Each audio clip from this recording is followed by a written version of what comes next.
قرآن حکیم نے بھی سورہ آل عمران کے آخری رکوع میں ذکر کو سب سے پہلے اور سب سے اہم عامل کی حیثیت سے شمار کیا ہے۔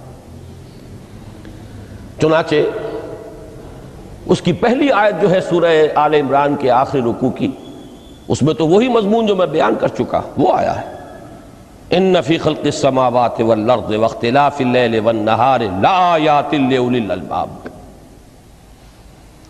یقیناً آسمانوں اور زمین کی تخلیق میں اور دن اور رات کے الٹ پھیر میں نشانیاں ہیں ہوش مندوں کے لیے۔ ان کے ذریعے سے انسانی شعور کے اندر وہ معرفت رب اجاگر ہوگی۔ وہ پہلا مرحلہ اب اس نے طے کر لیا، وہ ڈورمنٹ معرفت اب ایکٹیویٹ ہو گئی۔ اب مزید فکر کا مرحلہ ہے جو اگلی آیت میں آیا ہے،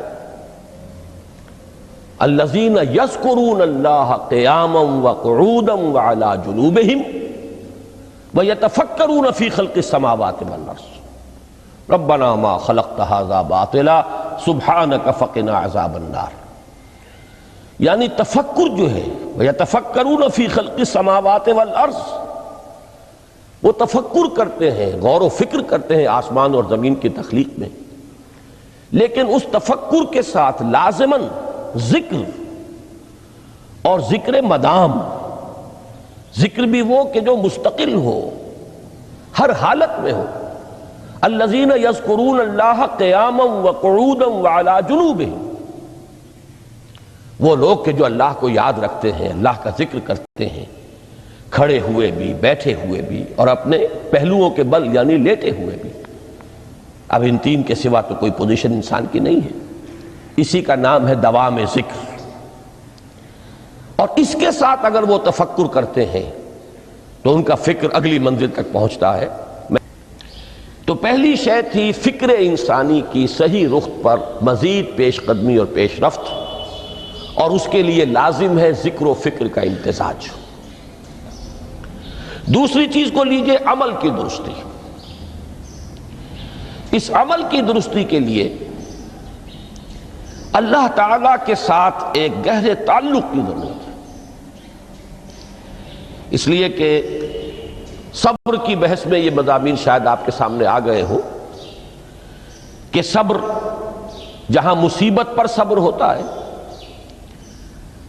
تکلیف پر صبر ہوتا ہے، اللہ کے احکام پر جمنا یہ بھی صبر ہے،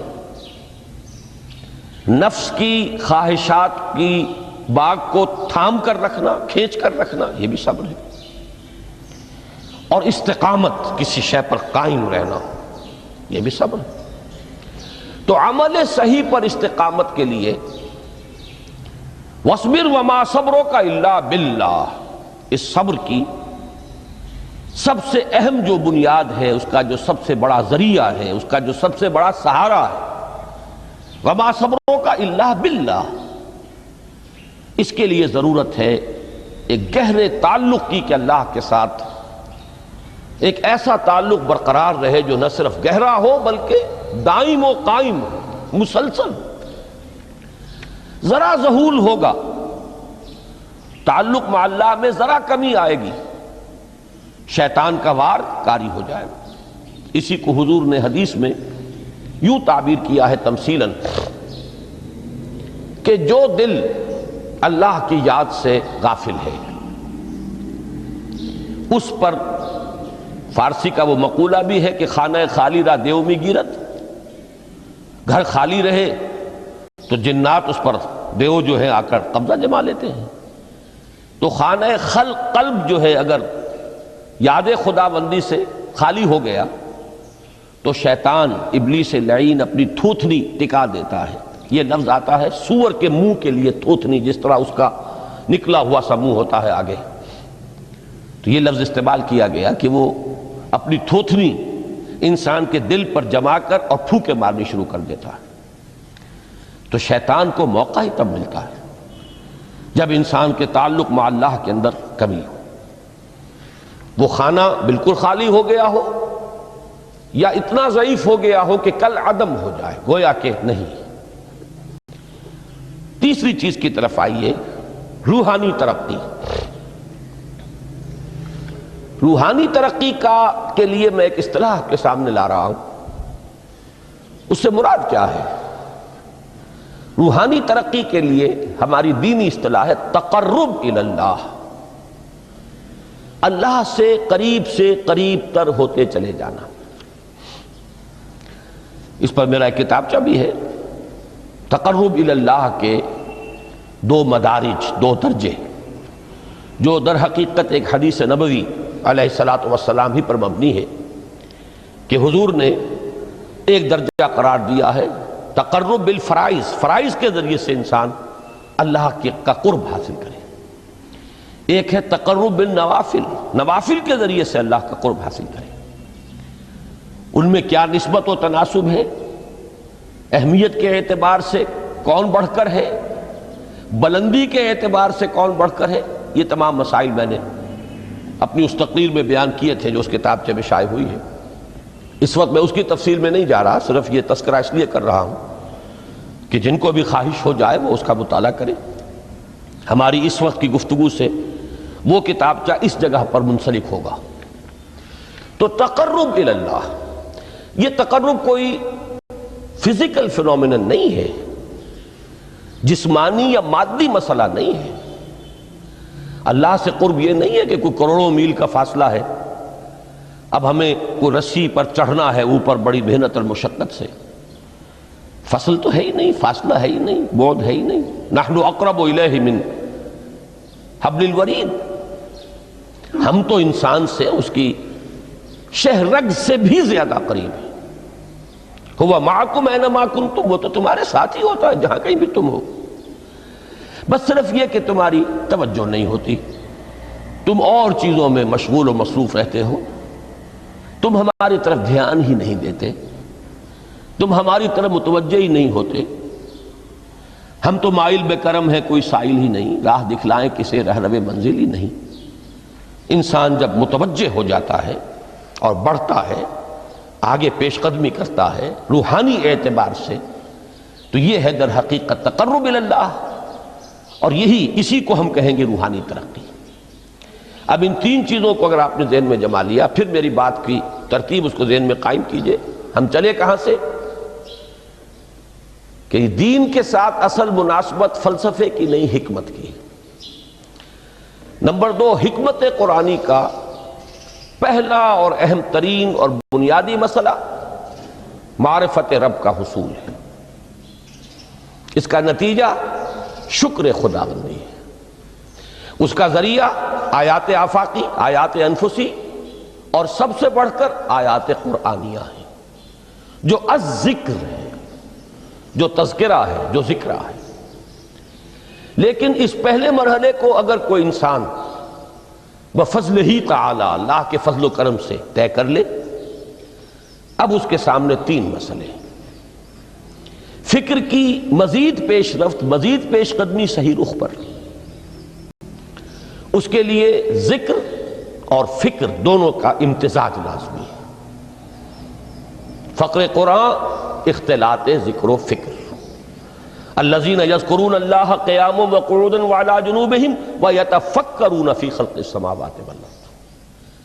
دوسری شے عمل کا درست رہنا، نہ افراط و تفریط ہو، عدم توازن ہو، نہ انسان نفس سے مغلوب ہو جائے، نہ انسان جذبات کی رو میں اندھا ہو جائے، نہ انسان ماحول سے مرعوب ہو کر متاثر ہو جائے، صحیح رخ پر اس کا عمل۔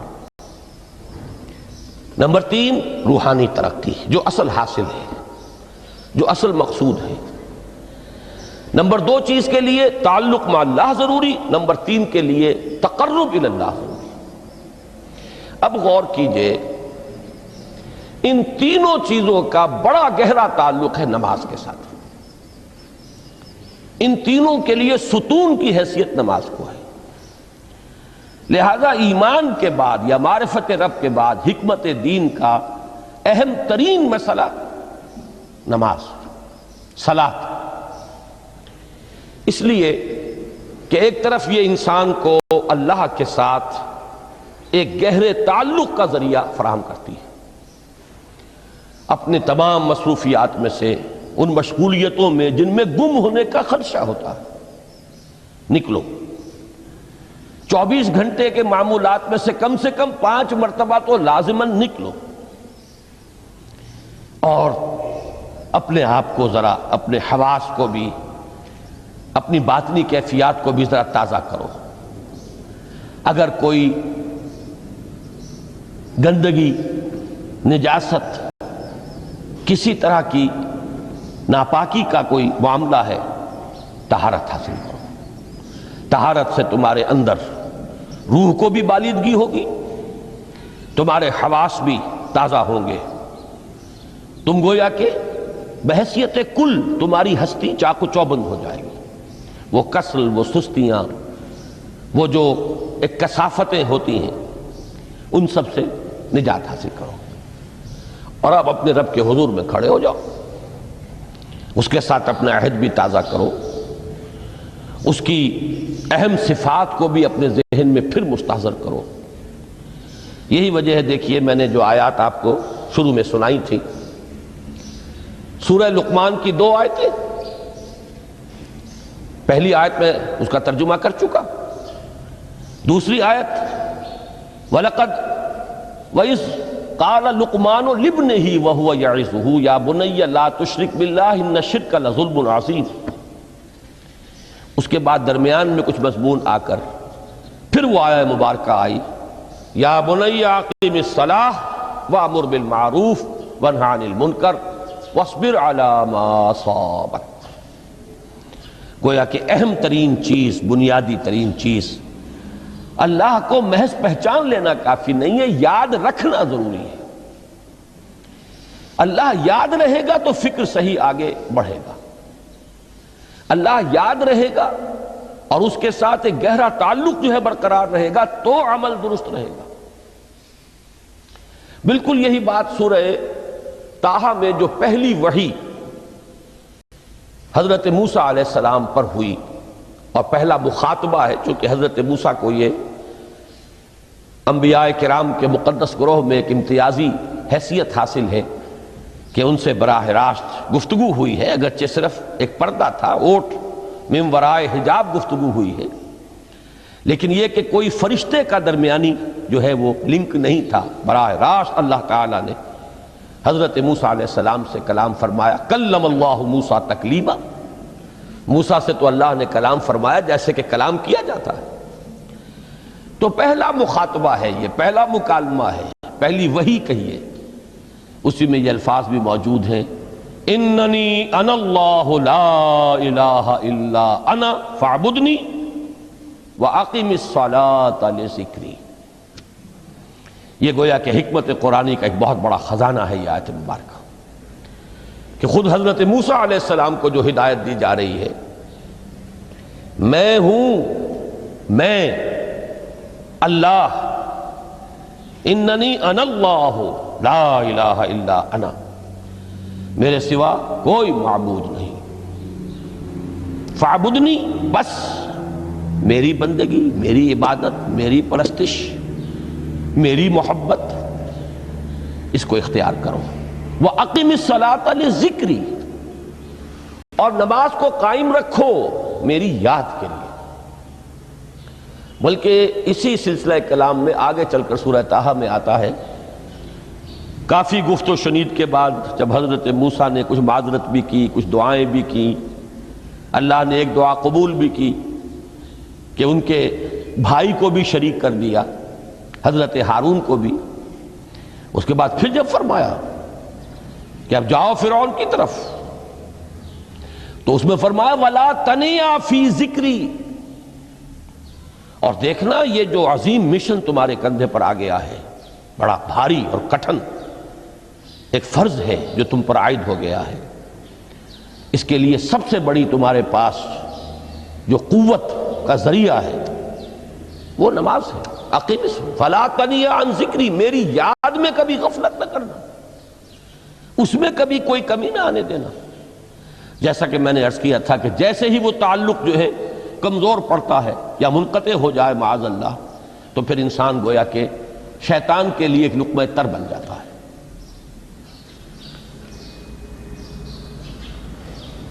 اب آپ غور کیجئے، تیسری شے تقرب الی اللہ، اس کے حوالے سے بھی جو فرائض اور نوافل کی بات ہے اس کو اس وقت ذہن سے نکال کر یہ سمجھیے کہ اس میں نماز کا کیا مقام ہے، اس لیے کہ نماز فرض بھی ہے، نماز نفل بھی ہے، وہ تو ان دونوں میں شریک ہو جائے گی۔ اب اس کو لفظ صلاۃ کے حوالے سے آپ ان دونوں چیزوں کو سمجھیے۔ صاد لام واو یا یہ چونکہ حروف علت ایک دوسرے سے بدلتے رہتے ہیں، یہ جو مادہ ہے اس کی جو خالص لغوی اصل ہے، جو خالص عربی زبان میں اس کا بنیادی مفہوم ہے، وہ آگ جلانا یا آگ تاپنا یا آگ سینکنا، حرارت حاصل کرنا۔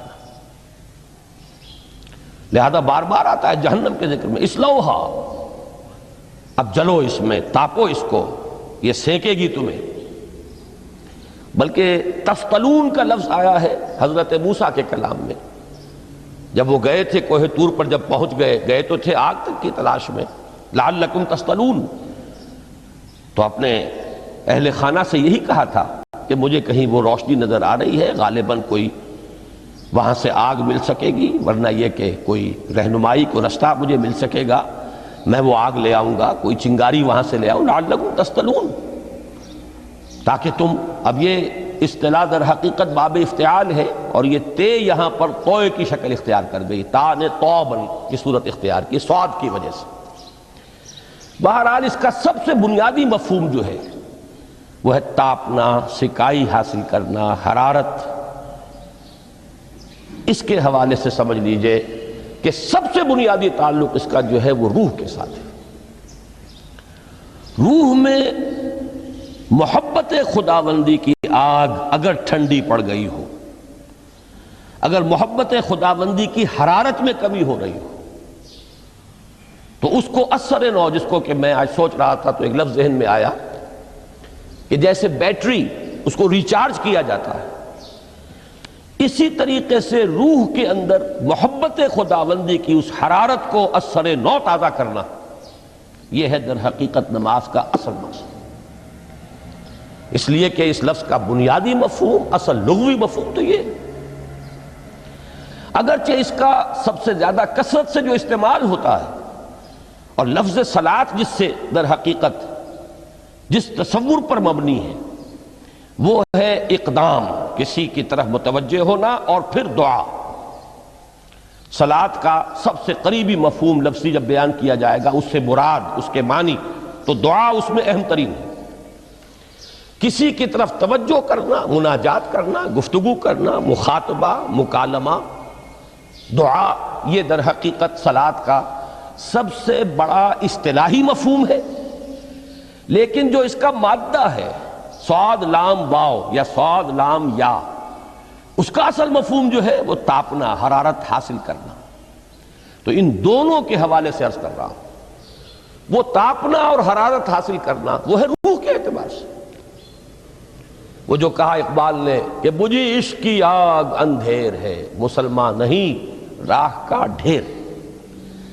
یہ عشق کی آگ جب بجھ جاتی ہے، در حقیقت یہی تو انسان کی روحانی موت ہے۔ جب یہ نہ رہے تو چاہے منطق میں بہت انسان ماہر ہو، مجھے اقبال کا ایک شعر یاد آیا ہے تقابل کرتے ہوئے، ایک انسان محکوم اور ایک انسان حر، آزاد انسان، ان کی نفسیات میں جو بنیادی فرق علامہ اقبال نے مختلف مواقع پر بیان کیے ہیں۔ محکوم ہے بیگانہ اخلاص و مروت، ہر چند کے منطق کی دلیلوں میں ہے چالاک۔ تو منطق کی دلیلوں میں انسان چالاک ہو جائے اور وہ لغت ہائے حجازی کا وہ ایک خزانہ بن جائے، اسے تمام الفاظ کے معنی یاد ہو، وہ بڑے مسائل فقہ کے اسے ازبر ہو، جزیات، بے انتہا جزیات جو ہیں وہ مستحضر ہو، فلسفے کے بڑے بڑے مسئلے اس نے حل کر لیے ہوں، لیکن اگر روح میں وہ اللہ کی محبت کی آگ نہیں ہے، وہ تپش نہیں، بجھی عشق کی آگ اندھیر ہے، مسلمان نہیں راہ کا ڈھیر۔ اسی کے حوالے سے آج مجھے یاد آیا تھا کہ وہ جو بڑی سادہ سی ایک نظم ہے اللہ تعالیٰ سے دعا، یا رب دل مسلم کو وہ زندہ تمنا دے، اس میں بھی جو الفاظ آئے ہیں جو روح کو گرما دے اور قلب کو تڑپا دے، یہ ہے اصل جو مقصود ہے نماز کا۔ اور یہی وہ چیز ہے جیسا کہ میں نے عرض کیا تھا کہ نگاہوں سے اوجھل، یہ پہلو سامنے ہے ہی نہیں، دوسرا پہلو سامنے ہے اور وہ بھی میرے نزدیک بہت اہم ہے، بہت بنیادی ہے، اس میں کوئی شک نہیں، لیکن یہ ہے بلند ترین منزل کہ تقرب الی اللہ، اس کے لیے در حقیقت یہ کس لیے درکار ہے؟ روح کے اندر عشق کی حرارت اور گرمی تازہ ہو جائے۔ بسا اوقات یہ اندر دب جاتی ہے، جیسے انگارہ ہوتا ہے آگ کا، اس کے اوپر خاک اور راکھ آ جاتی ہے، اندر کچھ ہوتی ہے، آگ دبی ہوئی سمجھ، آگ بجھی ہوئی نہ جان، اس دبی ہوئی آگ کو پھر ایک شعلہ بنانا، پھر اس کے اندر ایک حیات تازہ پیدا کرنا، یہ ہے نماز کا اہم ترین اور بلند ترین مقصد۔ لیکن اس کے ساتھ ہی اس نماز میں ذکر ہونا، اس کا یہ ذکر ہے، اور ذکر کی جب میں فہرست بیان کیا کرتا ہوں بہت سے حضرات کے سامنے ہوگا کہ ذکر کا در حقیقت مفہوم ہے استحضار اللہ فی القلب۔ ہمارے ہاں غلطی سے جو ذرائع ذکر ہیں انہیں ذکر قرار دے دیا گیا ہے۔ نماز ذکر نہیں ہے، نماز ذکر کا ذریعہ ہے۔ اقیم الصلاۃ لذکری، نماز قائم کرو میرے ذکر کے لیے۔ یہ اللہ اللہ کہنا یا ادعیہ معصورہ جو حضور صلی اللہ علیہ وسلم کی مسنون دعائیں ہیں، انہیں اپنے تمام معمولات دنیاوی کے ساتھ ساتھ ان دعاؤں کو بھی انسان پڑھتا رہے، اللہ سے دعا کرتا رہے، یہ تمام ذرائع ذکر ہیں۔ سبحان اللہ الحمدللہ الحمدللہ، اس کا آپ ورد کیجئے، یہ بھی ذریعہ ذکر ہے۔ حقیقت میں ذکر ہے استحضار اللہ فی القلب، اللہ کو دل میں لے آنا، اللہ کو دل میں حاضر کر لینا، اصل میں تو ترجمہ ہوگا، لیکن حاضر جاننا، یہ کیفیت جو ہے انسان کو حاصل ہو جائے۔ اب اس کے حوالے سے ذرا بات سمجھیے کہ ایک تو میں عرض کر چکا ہوں مجسم ذکر تو قرآن ہے، لہذا ذکر کی فہرست جب آپ کریں گے ذرائع ذکر تو ان میں سب سے پہلے قرآن آئے گا، اس لیے کہ وہ ہماری حکمت کے پہلے مسئلے کو حل کر رہا ہے، بنیادی مسئلہ، اہم ترین مسئلہ۔ دوسرے نمبر پر ذکر جو ہے، اب اس کے لیے کچھ اصطلاحات جو میرے مختلف دروس میں شاید آپ کے سامنے بعد میں آئیں یا پہلی آ چکی ہوں، ان کے حوالے سے میری بات سمجھیے۔ ایک ذکر غیابی ہے، تھرڈ پرسن میں، صیغہ غائب میں اللہ کی یاد کرنا، اللہ اکبر اللہ اکبر اللہ اکبر۔ ابھی اللہ اکبر جو ہے یہ جملہ اسمیہ خبریہ ہے، ایک حقیقت کی تکرار آپ کر رہے ہیں، اللہ سب سے بڑا ہے، اللہ سب سے بڑا ہے، سبحان اللہ سبحان اللہ سبحان اللہ۔ یہ در حقیقت ذکر غیابی ہے کہ آپ اس میں مخاطب نہیں ہیں اللہ سے، ایک ذکر خطابی کہیں یا ذکر حضوری کہیں، جس میں مکالمہ ہوتا ہے، جس میں گفتگو ہوتی ہے۔ تو نماز در حقیقت ذکر حضوری اور ذکر خطابی کی بلند ترین شکل ہے۔ اس لیے میں نے عرض کیا تھا کہ نماز کے لفظ یا صلاۃ کے لفظ، یہ اصطلاحی معنی جو اکثر و بیشتر کیے جاتے ہیں وہ ہے دعا، اور دعا میں ہوتا کیا ہے؟ مکالمہ ہے، مخاطب، اے اللہ، اے میرے رب، اے پروردگار۔ پھر یہ کہ اس میں اقدام اور کسی کی طرف متوجہ ہونا، یہی وجہ ہے کہ افتتاح صلاۃ، نماز کو شروع کرنے کے لیے ایک تو وہ الفاظ جو قرآن مجید میں آئے ہیں، انی وجہت وجہی للذی فطر السماوات والارض حنیفا وما انا من المشرکین، یہ ہے توجہ کا ارتکاز، بشرطے کہ یہ صرف الفاظ ہی نہ نکل رہے ہوں، واقعتاً یہ تعبیر ہو اس وقت کی انسان کی نفسیاتی کیفیت کی، کہ شعوری طور پر وہ فیصلہ کرتا ہے کہ اب میں منقطع ہو رہا ہوں، ہر چہار طرف سے اپنی توجہ کو ہٹا کر، ہر مسئلے سے اپنے آپ کو خالی و ذہن کر کے یعنی ظاہری اور باطنی دونوں اعتبار سے میں اپنی توجہ کا ارتکاز کر رہا ہوں اس ذات کی طرف جس نے آسمانوں اور زمین کو پیدا کیا، اور بالکل یکسو ہو کر رہا ہوں۔ انی وجہت وجہی للذی فطر السماوات والارض حنیفا وما انا من المشرکین۔ اور دوسری وہ جو دعا جس سے ہم افتتاح کرتے ہیں اپنی نماز کا، دیکھیں اس میں خطاب کا کس قدر اہتمام، وہاں سبحان اللہ نہیں ہے، سبحانک اللہم، پاک ہے تو اے رب ہمارے، وبحمدک وتبارک اسمک وتعالی جدک۔ اب آپ غور کر رہے ہیں، یہ ہے تخاطب، براہ راست مخاطب ہونا ہو رہی ہے۔ تو سب سے پہلی بات تو یہ ہوئی کہ ذکر کی ایک شکل ہے ذکر غیابی، دوسری ذکر حضوری، اور ذکر حضوری یا ذکر خطابی کی بلند ترین منزل، بلند ترین اس کا ذریعہ نماز۔ اس کو ایک پہلو سے اور سمجھ لیجئے، سورہ فاتحہ جب پھر ہم پڑھتے ہیں جسے الصلاۃ کہا گیا ہے، جو لب لباب ہے، خلاصہ ہے، اس میں پھر تدریجاً غیاب سے حضور کی طرف پیش قدمی ہوتی ہے۔ الحمدللہ رب العالمین الرحمن الرحیم مالک یوم الدین، یہ ذکر غیابی ہے، اس میں ابھی خطاب نہیں آیا، یہ وہی جملہ اسمیہ ہے۔ کل تعریف اس اللہ کے لیے ہے جو تمام جہانوں کا پروردگار ہے، مالک ہے، جو رحمان ہے، رحیم ہے، جزا و سزا کے دن کا مختار و مالک ہے۔ اب یہ غیاب سے حضور کی طرف، ایاک نعبد و ایاک نستعین اہدنا الصراط المستقیم، یہ ہے وہ۔ اب پہلے ایک معاہدہ ہے، ایک اقرار ہے، اعتراف ہے، وعدہ ہے، اور پھر دعا ہے، استدعا ہے کہ حضور نے فرمایا، یقول اللہ تعالی، اللہ یہ فرماتا ہے، اسی لیے اس کو حدیث قدسی کہیں گے۔ قسمت الصلاۃ بینی و بین عبدی نصفین، میں نے نماز کو اپنے اور اپنے بندے کے مابین آدھا آدھا تقسیم کر دیا ہے۔ اب یہاں تک تو جملہ ہے اللہ کا، یہ ہے حدیث قدسی۔ اب آگے جو ہے نریشن اس کی جو ہے حضور صلی اللہ علیہ وسلم کی جانب سے ہے، یعنی خبر دے رہے ہیں وہ اللہ کی طرف سے ہی۔ ویسے تو تمام احادیث ہی گویا کہ ہم سمجھتے ہیں انسپائرڈ تو اللہ کی طرف سے ہی ہے، لیکن یہ کہ جہاں صراحت ہو کہ اللہ کہتا ہے وہ حدیث قدسی ہے۔ تو یقول اللہ تعالی قسمت الصلاۃ بینی و بین عبدی نصفین، یہاں تک تو حدیث قدسی ہے۔ اب دوسری عام حدیث ہے، اذا قال العبد الحمد للہ رب العالمین یقول اللہ تعالی حمدنی عبدی، جب بندہ کہتا ہے الحمدللہ رب العالمین، پروردگار کہتا ہے میرے بندے نے میری حمد کی۔ جب بندہ کہتا ہے الرحمن الرحیم، پروردگار فرماتا ہے اثنا علی عبدی، میرے بندے نے میری ثنا کی، بڑی تعریف کی۔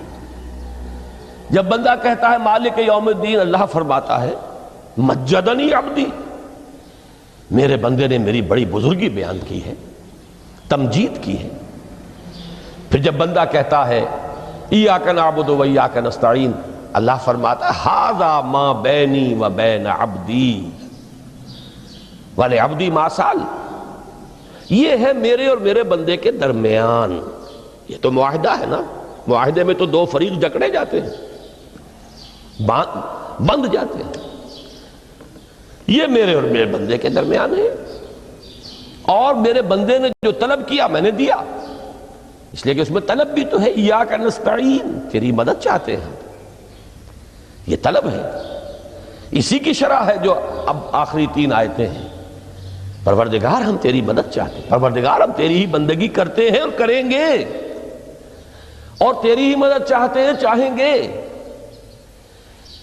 اگر حال میں اس کا ترجمہ کریں گے زمانہ حال کے اعتبار سے، اس لیے کہ فعل مضارع میں تو دونوں موجود ہیں، شامل ہیں، تو یہ ایک اعتراف ہے، اظہار حال ہے۔